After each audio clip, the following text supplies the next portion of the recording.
السلام علیکم۔ مزید ناولز کے لیے ہمارے چینل کو سبسکرائب کر لیں۔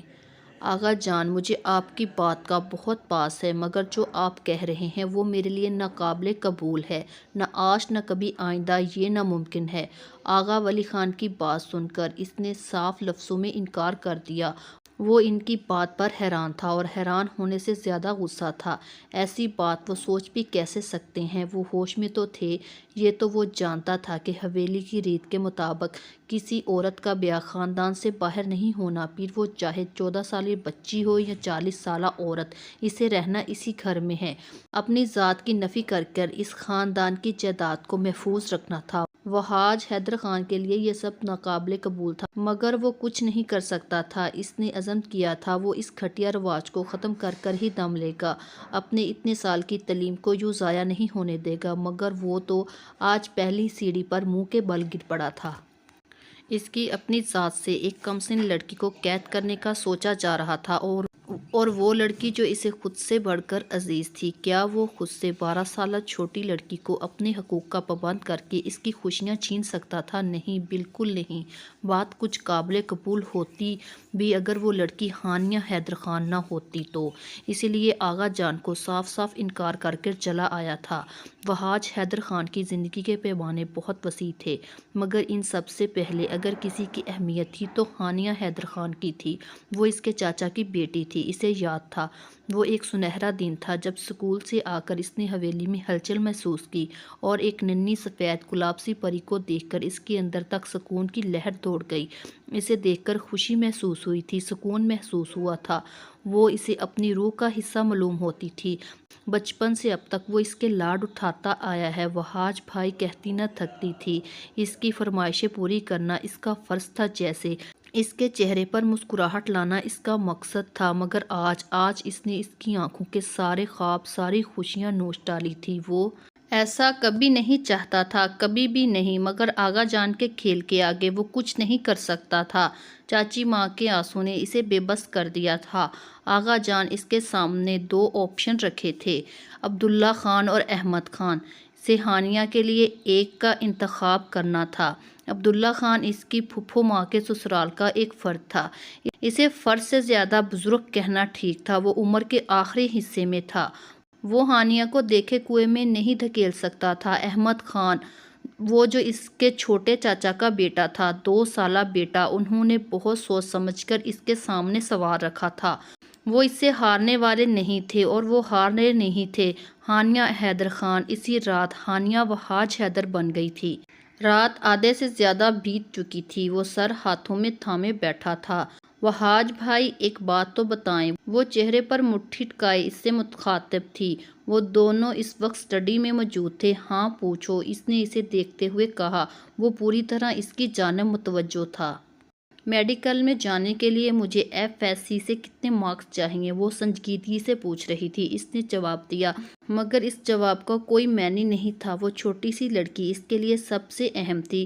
ہماری زندگی میں کوئی نہ کوئی ضرور ایسا ہوتا ہے جسے دیکھ کر روح شانت ہو جاتی ہے، زندگی بہت خوبصورت لگنے لگتی ہے، اور ہم اس احساس کو کوئی اور نام نہیں دے پاتے۔ وہاج کے لیے کوئی ہانیہ تھی جس کی خوشی اسے سب سے زیادہ عزیز تھی۔ وہ اس کے خواب کچلنے کا نہیں سوچ سکتا تھا، مگر اب وہ اس کی وجہ سے اس حویلی میں قید ہو گئی تھی۔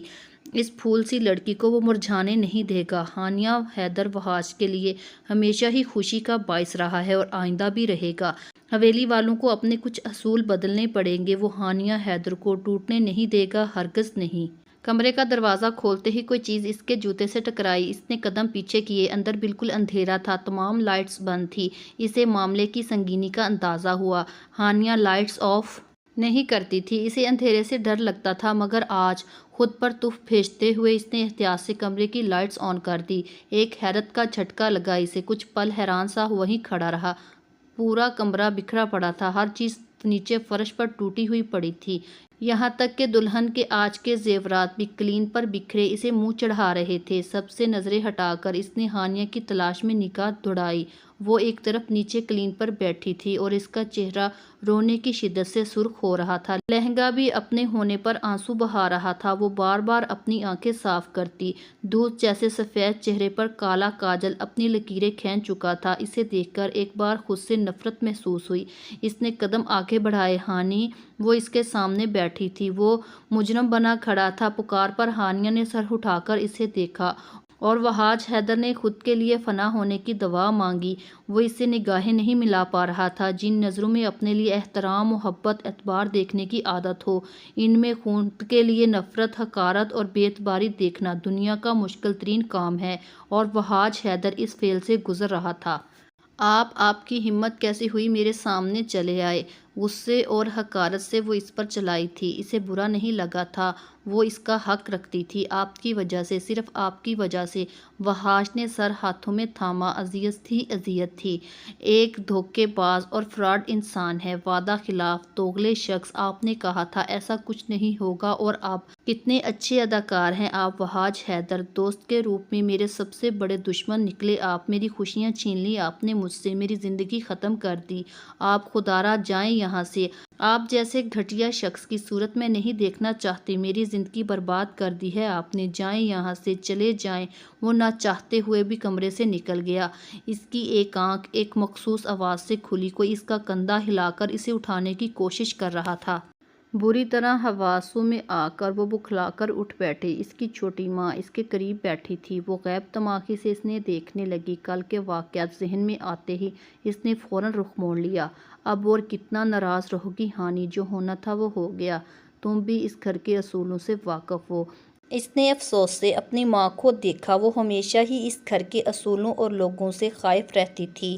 اس نے اتنی محنت شادی کے لیے تو نہیں کی تھی۔ کتنا کہا تھا اس نے ماں جی سے، ابا میاں سے، کہ اسے پڑھنا ہے، وہ اس کے لیے آواز اٹھائیں، اس کے حق میں لڑیں، مگر سب بے سود، سب خاموش تماشائی بنے۔ آغا جان کی ہاں میں ہاں ملاتے رہے، اور وحاج بھائی تو اب نہیں رہے تھے، تو وہ سب سے بڑے گناہ گار تھے اس کے۔ انہیں تو سب پتا تھا۔ وہ اس کے سب سے اچھے دوست تھے، مگر پھر بھی انہوں نے اس کی پیٹھ میں چھرا گھونپا تھا۔ اس نے وعدہ لیا تھا ان سے، وہ اسے میڈیکل میں بھیجیں گے، ہر حال میں اس کی خواہش پوری کریں گے۔ اب انہوں نے ہی اس پر ہر دروازہ بند کر دیا تھا۔ وہ کسی کو نہیں معاف کرے گی، اور وحاج حیدر تم کو بھی نہیں۔ آج تک تمہاری ہر بات پوری کی ہے ہم نے، یہاں تک کہ تمہیں کالج جانے کی اجازت بھی دی۔ صرف وحاج کی وجہ سے تم نے کالج کی صورت دیکھ لی۔ اس نے ہمیشہ ایک اچھے دوست کی طرح تمہارا ساتھ دیا۔ اب تمہاری باری ہے، تم اس کی بیوی بن کر اس کے تمام فرض پورے کرو۔ وہ نصیحتیں جو اسے کل سے اب تک 100 بار کہہ چکی تھیں۔ کوئی شک نہیں تھا، وحاج نے ہر بار اس کا ساتھ دیا تھا۔ اس نے کہا تھا اسے وحاج کے سکول جانا ہے، وحاج نے اسے اپنے سکول لے گیا۔ اس نے کہا وحاج جیسا بڑا الگ روم چاہیے، وحاج نے وہ بھی کر ڈالا۔ اس نے کہا اسے سائنس پڑھنی ہے، سب کی مخالفت کے باوجود اس نے سائنس پڑھی۔ اس نے کہا وحاج ہی کے کالج جانا ہے، وہ اسے کالج میں داخل کروا آیا۔ وحاج بھائی اس کے مہربان تھے، مگر اب اس کی طبیعت نہ جانے باقی سب سے کچھ الگ تھی۔ اسے حویلی کے اصول سے بیر تھا، اس کے مزاج میں خود سری تھی، اسے جو ٹھیک لگتا وہی کرتی۔ نڈر اور نرم دل فطرت پائی تھی اس نے، مگر سب کا مظاہرہ صرف وحاج اور باقی گھر والوں کے سامنے ہوتا۔ بڑی ماں وحاج کی والدہ کی جتنی بھی وہ لاڈلی سہی، ان کے سامنے بات کرنا مشکل تھا۔ آغا جان جو کسی اور ہی دنیا کے مخلوق تھے، جن کی کوئی جذبات نہیں تھے، اس بات کا اظہار وہ سب سے کرتی سوائے آغا جان کے۔ وہ اس دنیا کے بادشاہ تھے، اور ہانیہ انہیں فرعون بادشاہ کہتی تھی۔ آپ کا وہ کھڑوس بھتیجا کدھر ہے؟ اس نے وحاج کے متعلق پوچھا۔ یہ کس انداز میں مخاطب ہو تم؟ اب وہ تمہارا شوہر ہے، اس کی عزت کرنا سیکھو۔ اور شوہر اس طرح کے القابات برداشت نہیں کرتے، بیوی کی لمبی زبان کھینچ کر ہاتھ میں پکڑا دیتے ہیں۔ 2 تھپڑ پڑیں گے تو خود ہی عقل آ جائے گی تمہیں۔ وہ انہیں ہکا بکا دیکھ رہی تھی۔ اب تو اس پر ہاتھ بھی اٹھائے گا نہیں وہ وحاج بھائی، لیکن اب وہ بھائی نہیں تھا، ہاتھ اٹھا سکتا تھا۔ اب اسے کوئی امید نہیں تھی۔ وہ صبح ہی شہر کے لیے نکل گیا ہے، رات بھی وہ باہر بیٹھا رہا ہے۔ میرا دل بہت پریشان ہے، پتہ نہیں کب واپس آئے گا۔ بس اب وہ تمہیں اپنے پاس شہر لے جائے تو اچھا ہے۔ میں ناشتہ بنواتی ہوں، اب اٹھ جائیں، اللہ کرے وہ واپس کبھی نہ آئے۔ وہ کمبل ہٹاتی ہوئی اٹھ کھڑی ہوئی۔ اس کی دوائیں قبول نہیں ہوئی تھی۔ ٹھیک 2 دن بعد وحاج حویلی میں تھا، وہ اسے لینے آیا تھا۔ لاہور شہر میں بزنس وہی دیکھتا تھا، وہ اپنی بیوی کو ساتھ رکھنا چاہتا تھا۔ کسی کو کوئی اعتراض نہیں تھا۔ میں آپ کی صورت دیکھنے کی روادار نہیں ہوں، آپ مجھے ساتھ لے جانا چاہتے ہیں۔ الفاظ 2 ٹوک تھے۔ ہم اچھے دوست بھی ہیں ہانی، جو ہوا ایک طرف۔ میں مجبور ہو گیا تھا، مجھے احساس ہے۔ بات مکمل نہیں ہو پائی تھی۔ احساس؟ آپ تو احساس کی بات نہ ہی کریں تو اچھا ہے، جس طرح آپ نے میرے ہر احساس کو ختم کیا ہے۔ آپ کے لیے نفرت کا لفظ بھی چھوٹا پڑتا ہے۔ صفاقی کی انتہا تھی۔ وحاج نے بے بسی سے اسے دیکھا۔ میں مانتا ہوں میں تمہارا مجرم ہوں، میں اپنی بات پوری نہیں کر سکا، لیکن بعض اوقات انسان اپنوں کے ہاتھوں ہی مجبور ہو جاتا ہے۔ مجبوری کی بات مجھ سے مت کیجیے۔ آپ تو وہ ہیں جن کے اشارے پر آغا جان اپنی جان بھی قربان کر دیں۔ ان کے پہلے بیٹے کے پہلے وارث ہیں آپ۔ میں مان ہی نہیں سکتی اس کھیل میں آپ شامل نہیں۔ وہ اس کی سوچ پر حیران تھا۔ وہ اسے ہمیشہ سے جانتی تھی، اور اسے دعویٰ تھا کہ وہ اسے سب سے زیادہ جانتی ہے۔ اس کا جاننا کس قدر ناکارہ ثابت ہوا تھا۔ جو ہو چکا تھا اس پر میں وضاحت کیا دوں؟ تب حالات بس سے باہر تھے، مگر اب حالات ہاتھ میں ہیں۔ تم مجھ پر اعتبار رکھو، میں تمہیں ضائع نہیں ہونے دوں گا۔ ایک بار تم میرے ساتھ چلو، پھر سب بہتر ہو جائے گا۔ وہ اسے کچھ کہہ نہیں پا رہا تھا، کیونکہ وہ جانتا تھا وہ بالکل یقین نہیں کرے گی۔ آخر بچپن کا ساتھ اتنی مزاج آشنائی عطا کر سکتا ہے۔ زندگی میں پہلی بار وہ ہانیہ کو خود پر اعتبار دلانے والا تھا، اور اس وقت وحاج حیدر کو پتہ چلا زندگی کس قدر عجیب کھیل کھیلتی ہے۔ اس کا داؤ بڑے بڑوں کو گرا دیتا ہے، کبھی آسمان سے تو کبھی کسی کی نظر سے۔ اور وہ زندگی کا پراذیت ترین کام خود کو اپنے بہت پیاروں کی نظروں میں گرا ہوا دیکھنا، وہ بھی اس قدر اذیت سے گزرا تھا۔ مجھے آپ کے ساتھ نہیں جانا، میرا اور آپ کا بس ایک ہی رشتہ ہے، نفرت کا رشتہ۔ ہانیہ کا جواب صاف تھا، ابھی اسے کچھ سمجھانا بے سود تھا۔ وہ اس کی رگ رگ سے واقف تھا، اس لیے خاموشی سے وہاں سے چلا گیا، اور اب وہ گاڑی کی فرنٹ سیٹ پہ اس کے ساتھ بیٹھی تھی۔ آغا جان کے سامنے انکار کرنا ناممکن تھا۔ منہ پھلائے وہ باہر کے نظارے دیکھنے میں مگن تھی۔ گاڑی کب گھر کے سامنے رکی اسے پتہ ہی نہیں چلا۔ ہوش تب آیا جب اسے مخاطب کیا گیا، نیچے اترو۔ وہ دروازہ کھول کر نیچے اتر آئی۔ گھر بڑا اور خوبصورت تھا۔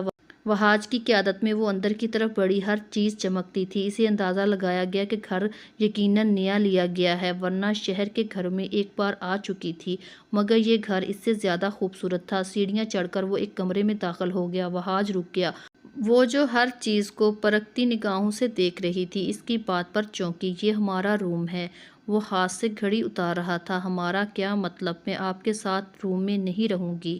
اس نے 2 ٹوک لفاظ میں انکار کر دیا۔ اس کی بات پر وحاج نے کچھ حیرت سے اسے دیکھا۔ وہ بول رہی تھی ہاں، کیونکہ وہ اسے یہ بول رہی تھی، اور وہ بس ایسے ہی بول سکتی تھی۔ مان یہ حق اس نے خود ہی اسے دیا تھا۔ وہ سب سے عزیز اور سب سے کم سن دوست تھی۔ کیوں؟ کیا پرابلم ہے اس میں؟ ہم اچھے دوست ہیں ہانی، اس نے نظریں اس پر جماتے ہوئے کہا۔ گہری بھوری آنکھیں۔ ہم دوست تھے، اب نہیں ہیں۔ وحاج نے مسکرا کر بازو باندھے۔ وہ بچوں کی طرح روٹھے لہجے میں کہہ رہی تھی کیوٹ، اچھا لیکن اب ہم میں دوستی سے بھی زیادہ مثبوت ایک شرعی رشتہ بن چکا ہے۔ تم میری بیوی ہو اور میں تمہارا شوہر۔ وہ اسے یہ بات سمجھا دینا چاہتا تھا، جتنی جلدی ہو سکے یہ سب قبول کر لے، اتنا ہی اچھا رہے گا۔ اچھا تو مجھے نہیں پتا تھا، اس نے خاص انداز میں طنز کیا۔ وحاج کے لیے قہقہ روکنا مشکل ہو گیا۔ اس نے کوئی کوشش بھی نہیں کی تھی۔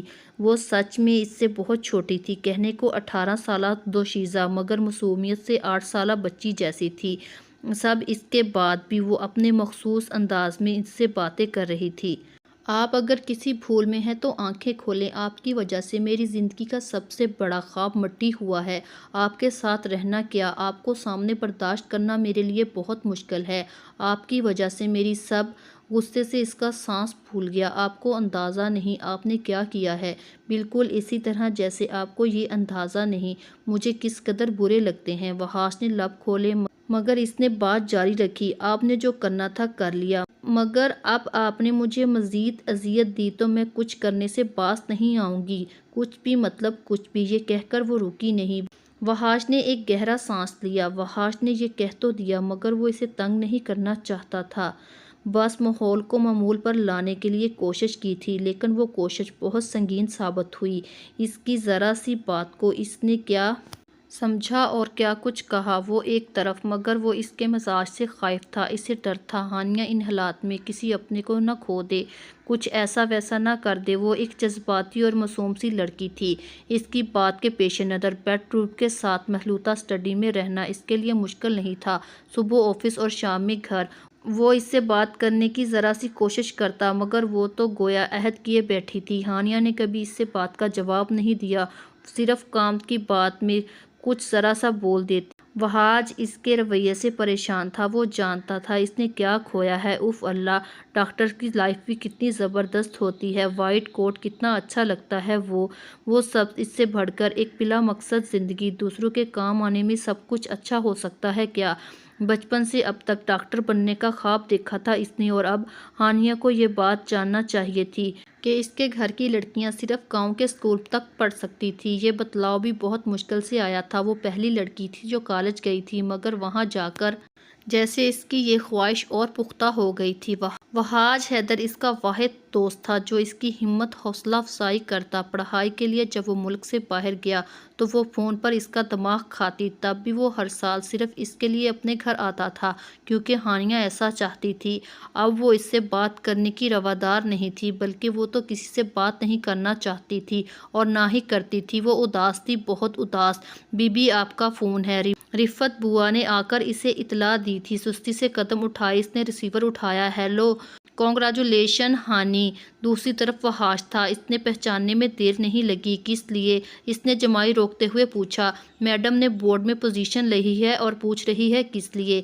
اس کی بات پر وہ سوئے سے جاگی تھی، گویا وہ کیا سن رہی تھی۔ اس کی خاموشی پر وہ خود ہی اسے بتانے لگا تھا۔ ایف ایس سی میں ضلع بھر میں 3rd پوزیشن لی ہے تم نے، بہت بہت مبارک ہو۔ اس کی خوشی کی انتہا نہیں تھی۔ اس کی آنکھیں بے اختیار بھیگ گئی، مگر اگلے ہی لمحے اس کا دل اداس ہو گیا۔ ریڈی رہو، ابھی تمہاری سیکس سیلیبریٹ کریں گے۔ وہ فون رکھ چکا تھا۔ ہانیہ گمسم سی صوفے پر بیٹھ گئی۔ کتنی محنت کی تھی، کتنی دعائیں کی تھی، اور اب اس نے بے بسی سے چاردیواری پر نگاہ ڈالی۔ آنکھوں سے آنسو جاری ہو گئے۔ تم ابھی تک یوں ہی بیٹھی ہو؟ میں نے بتایا تھا ہم باہر جا رہے ہیں، وحاش آتے ہی اس سے پوچھنے لگا، مگر وہ چہرہ نہیں دیکھ سکا۔ ہانیہ، اس نے اس کے قریب جا کر پکارا۔ اس کے لیے لایا گفٹس، بوکے اور ایک طرف رکھ دیا۔ مجھے کہیں نہیں جانا۔ اس کا لہجہ بھیگا ہوا تھا۔ وحاش کے دل کو کچھ ہوا۔ ہانی دیکھو، میں نے کہا نا، مجھے کہیں نہیں جانا، نہیں کرنا کچھ بھی سیلیبریٹ۔ یہ نمبر، یہ پوزیشن، بھاڑ میں گیا سب۔ میں نے محنت آپ سے شادی کرنے کے لیے نہیں کی تھی، جانتے تھے آپ، پڑھنا ہے مجھے، سب جانتے تھے آپ، پھر بھی آپ نے آغا جان کی بات مان لی۔ آپ کی وجہ سے ہوا ہے یہ سب۔ مجھے نفرت ہے آپ سے، آپ انتہائی گھٹیا اور دھوکے باز شخص ہیں۔ یوں ہی دن گزرتے جا رہے تھے۔ وحاش نے اب اس سے بات کرنے کی کوشش نہیں کی تھی اور نہ ہی ہانیہ نے ایسا کچھ کیا تھا۔ وہ بس اپنے ہی گرد گھومتی چلی جاتی۔ اس کا دل، اس کے خواب، اس کی خواہشیں، بس گھر میں اس کا سامنا نہ ہونے کے برابر تھا۔ وحاش صبح کا گیا، رات دیر سے آنے لگا۔ وہ بھی اس کی طرف سے بے فکر تھی۔ بھاڑ میں جائے میری طرف سے۔ پورا دن پاگلوں کی طرح گھر میں اکیلی گھومتی پھرتی۔ باہر آنے جانے کی وہ شوقین نہیں تھی۔ کتابیں پڑھنا بھی اس نے چھوڑ رکھا تھا۔ سارا دن ابا میاں، ماں جی اور وحاش کو کوستے گزر جاتا۔ اس وقت بھی وہ ٹی وی دیکھ رہی تھی جب اکرم بابا نے آ کر اسے ایک فائل تھمائی۔ وحاش، بابا نے بھیجی ہے یہ فون بیٹا۔ انہوں نے فون تھمایا۔ یہ میڈیکل کالج کا فارم ہے، فل کر کے اکرم بابا کو دے دینا۔ ضروری چیزوں کے لیے بھی اکرم بابا سے کہنا۔ اب فون انہیں دو۔ سپاٹ دو ٹوک انداز۔ ایک پل کے لیے وہ شل سی ہو گئی۔ وہ اس کے خشک لہجے کی عادی نہیں تھی، کم سے کم وحاش حیدر کی طرف سے۔ سب بدل گیا تھا، ایک دم سب بدل گیا تھا۔ اس کا بہت اپنا شخص اس سے میلوں کے فاصلے پر تھا۔ آخر کیوں؟ کاش آپ ایسا نہ کرتے۔ وحاش حیدر خان، فارم جمع کروا دیا تھا، اب